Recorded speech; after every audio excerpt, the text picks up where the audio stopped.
Là, commençons. Quand on parle de la puissance d'Allah, on parle d'une force sans limite. Il est Al-Qawi, le très fort, Al-Aziz, le tout-puissant. Regardez le ciel, le soleil, la lune, les étoiles, tout fonctionne avec une précision incroyable. Sa parole créatrice est simple, sois, et la chose est. Sourate Yassine 36-82. Il a créé les cieux, la terre, la vie, à partir de l'eau, et l'être humain à partir d'argile. Il maintient l'univers à chaque instant. Rien n'échappe à sa volonté. Après, sa puissance, parlons de sa miséricorde. Ar-Rahman, Ar-Rahim. Ces deux noms, les plus répétés dans le Coran, rappellent que sa miséricorde l'emporte sur sa colère. Se réveiller en bonne santé, avoir de la nourriture, une famille, l'air que nous respirons, tout cela est miséricorde. L'amour d'Allah pour ses serviteurs dépasse celui d'une mère pour son enfant. Sa miséricorde englobe toute la création, croyants et non-croyants. La miséricorde d'Allah est un océan sans rivage, source de notre espoir. N'oublions jamais, Allah aime pardonner. Bonne force, courage et sérénité chaque jour. La grandeur d'Allah se manifeste aussi dans sa justice parfaite. Il est Al-Hakam, le juge, Al-Adl, le juste.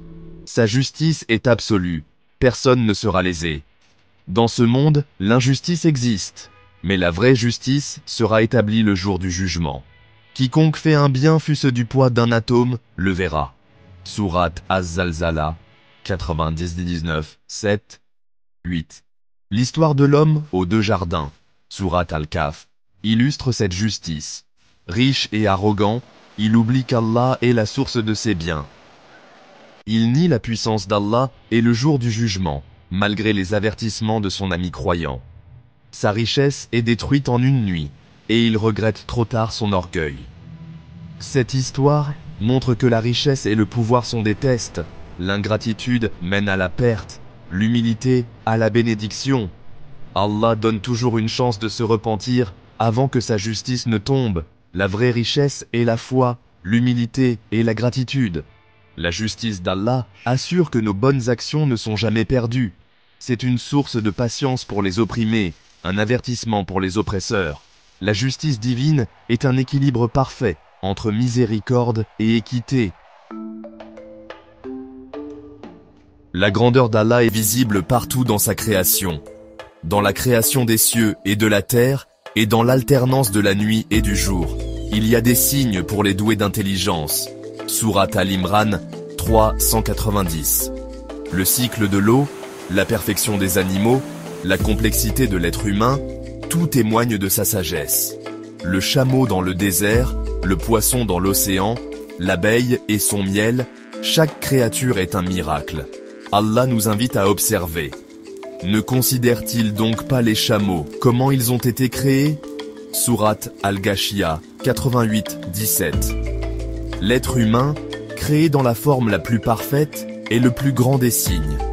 Notre cerveau, notre cœur, nos yeux, tout fonctionne en harmonie. Au-delà du corps, il y a l'esprit, la conscience, la capacité d'aimer et de croire. Méditer sur la création est un acte d'adoration qui renforce la foi, la beauté d'un coucher de soleil, la majesté d'une montagne, la délicatesse d'un papillon, tout nous pousse à dire « Subhanallah ». Cette contemplation nous connecte à l'immensité de l'univers et à celui qui l'a créé. Elle nous rappelle notre place, serviteur d'un Seigneur infiniment grand. C'est le début de la sagesse et de la paix intérieure. La création tout entière chante les louanges d'Allah. Joignons-nous à ce cœur universel. Reconnaître la grandeur d'Allah doit nous conduire à l'aimer. L'amour pour Allah est le sommet de la foi, basé sur la reconnaissance et l'admiration. Il est Al-Wadoud, celui qui aime beaucoup, qui nous guide, nous pardonne et nous promet une récompense éternelle. L'amour pour Allah se traduit par le désir de lui plaire et la gratitude, ou shukr.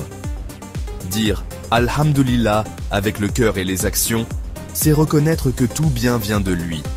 Utiliser ses bienfaits pour l'adorer et aider les autres, c'est vivre la gratitude. Si vous êtes reconnaissant, très certainement j'augmenterai mes bienfaits pour vous.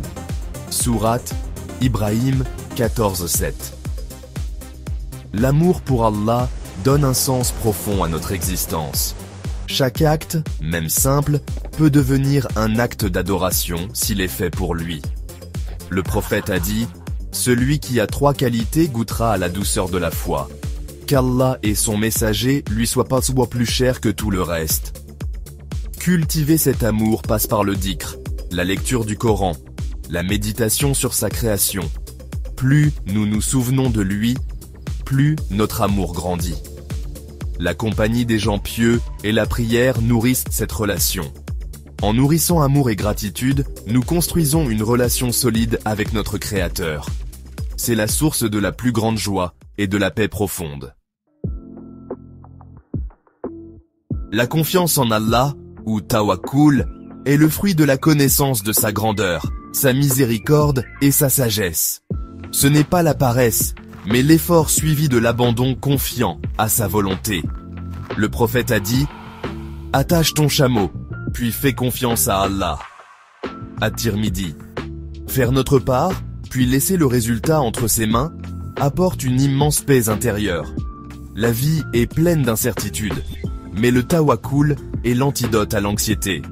Il se peut que vous ayez de l'aversion pour une chose alors qu'elle vous est un bien. Sourate Al-Baqarah 2, 216. L'histoire d'Ibrahim jeté dans le feu montre la confiance totale. Hasbunallahu wa ni'mal wakil. Allah a commandé au feu d'être une fraîcheur et une paix pour lui. Quand nous plaçons notre confiance en Allah, il crée des issues là où il n'y en a aucune. Cette confiance nous libère de la dépendance envers les gens. Nous savons que la seule source de tout bien est Allah. Cela nous rend plus forts, plus dignes, et nous protège de la déception. Le tawakkul est un bouclier pour le cœur du croyant. Tant que nous sommes avec Allah, rien ne peut vraiment nous nuire. C'est le secret de la sérénité face aux tempêtes de la vie. Faisons de la confiance en Allah notre pilier. Nous arrivons à la fin de notre voyage à travers la puissance, la miséricorde, la justice et la présence d'Allah. Sa grandeur n'est pas une idée abstraite. Elle est inscrite dans chaque atome de l'univers et dans chaque battement de notre cœur. Reconnaître cette grandeur est le fondement de notre foi. Quand le doute s'installe, revenons à la contemplation.